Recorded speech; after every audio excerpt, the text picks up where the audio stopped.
video, I will show you how I made an indoor guppy pond. I've had this giant glass pot for months now, and it's perfect for a guppy pond. I stay in an apartment, so it will have to be an indoor pond by the window. This is probably around 60 liters, so I think it's a very good size for a no-filter setup, kind of like a Walstad method. And it's clear glass, so you can also observe it from the side. Since it will be by this window, I should not have to install any lights. This is a north-facing window, and it does not really receive harsh sun, except for maybe a couple of hours in the morning. If required, I can install this light somewhere on this rack. So lighting-wise, I think we're good.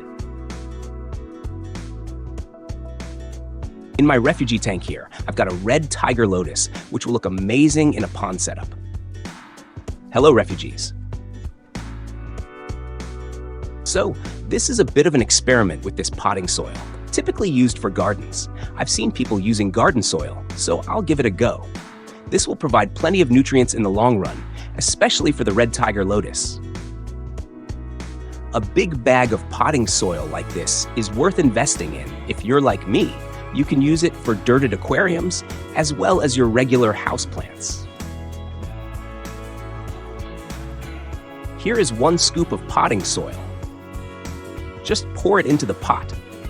That actually looks like it's enough, but I'm going with 2 scoops of this. And in theory, this would mean that it will last longer without supplementing the substrate with more nutrients in future.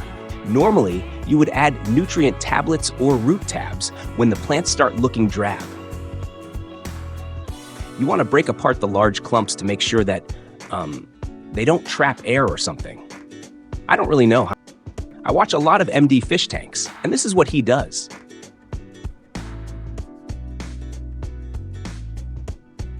Let's even it out here. Yeah, this looks like a good amount. Now, in this pail, I have a bag of used substrates. This is a mix of gravel, sand, aqua soil, all from previous projects that I've done, and that I can then use it for other projects if I want to, let's say, raise some areas of the tank without forking out gold to get brand new aqua soil. Let's take a scoop of this stuff. You can see here, it's just a mix of dark sand, gravel, things like that. It's still damp, maybe some beneficial bacteria are still in the mix, I'm not really sure. Anyway, let's pour it on top of the soil. Let's get another cup full.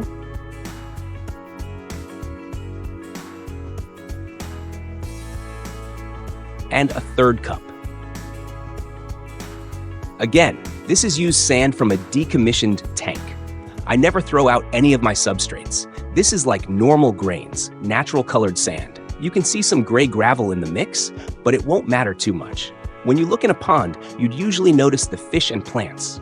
Here it is now, the top layer of substrate, or the decorative sand, as some would call it.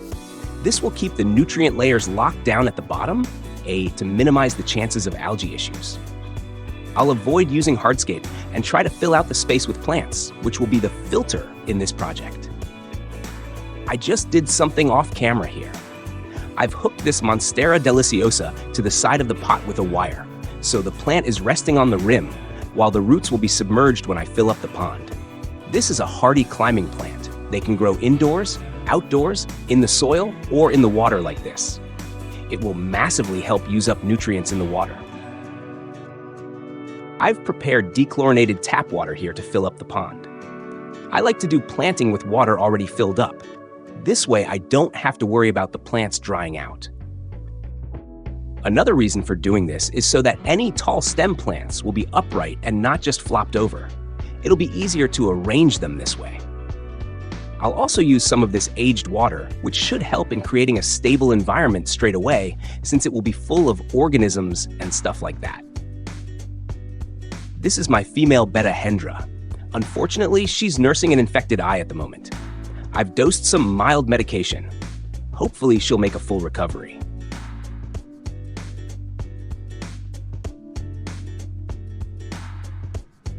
There we go. I've filled up the pond. Not all the way though. Don't want to spill the water while I'm planting.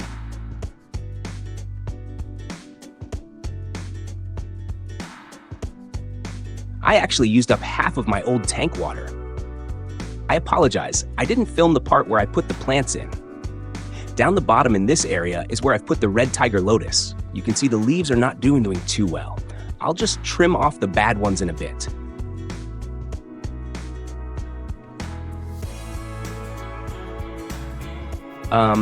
It's kind of murky right now because the sand was very dirty.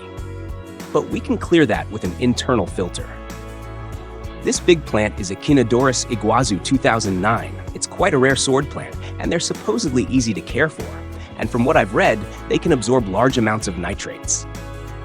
There's also Ammania gracilis, Ludwigia repens, and Rotala rotundifolia.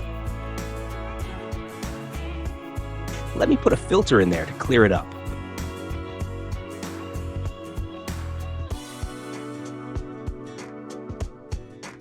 It's been a couple of hours. I've added a filter, as you can see, and it has done a brilliant job at taking out the dust particles in the water. Let's see from the side here.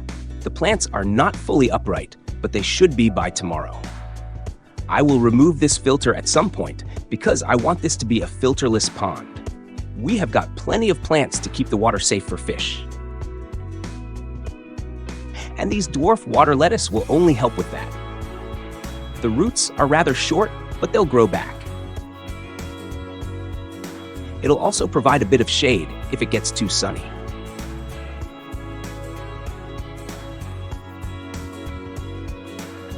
That big leaf is covered in dirt from its previous tank, so I might just trim that off.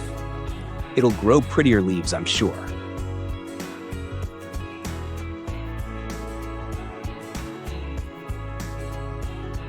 I'm very happy with how it's turned out. Actually, I might add some moss to the sides here.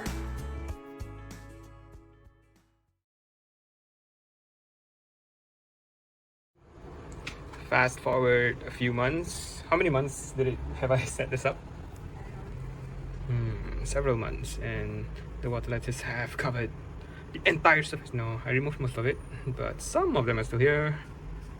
You can see the Rotala rotundifolia all the way to the surface, and this Limnophila sessifolia, whatever you call it, is also in the surface. And if you look deeper, you can see the Echinodorus iguazu 2009, and in the back we have the red tiger lotus going strong. It has some holes in it, but I think if I trim this leaf, it should grow back nicely. Yeah. All in all, I think it's looking great. It's crystal clear, no algae, which is good. If we go from the side view here, yep, it's completely overgrown. Actually, you can see there's some algae here on the leaf of the iguazu. I think we can trim that. And it's just using this cheap LED light. It's quite strong, I think. Yeah, that does well.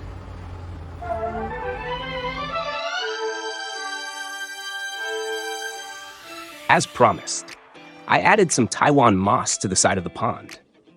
Just placed it there. It's not spreading though, because I think the glass is too smooth for the moss to latch onto. I have been using this spotlight to get the plants going, and also the weather has been gloomy, so I felt it just needed the light.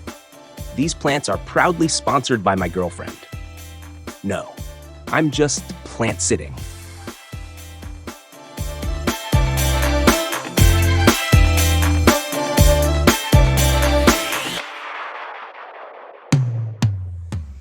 It looks like we're gonna have hundreds of bladder snails soon. These are a mix of endlers and guppies, I think. They're just feeder fish from the local fish shop here.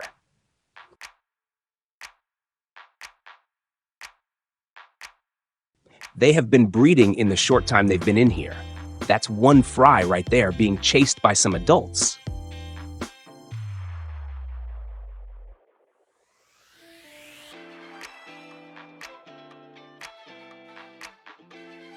I'll try to provide updates on the progress of this pond so that we can learn what works well and what doesn't.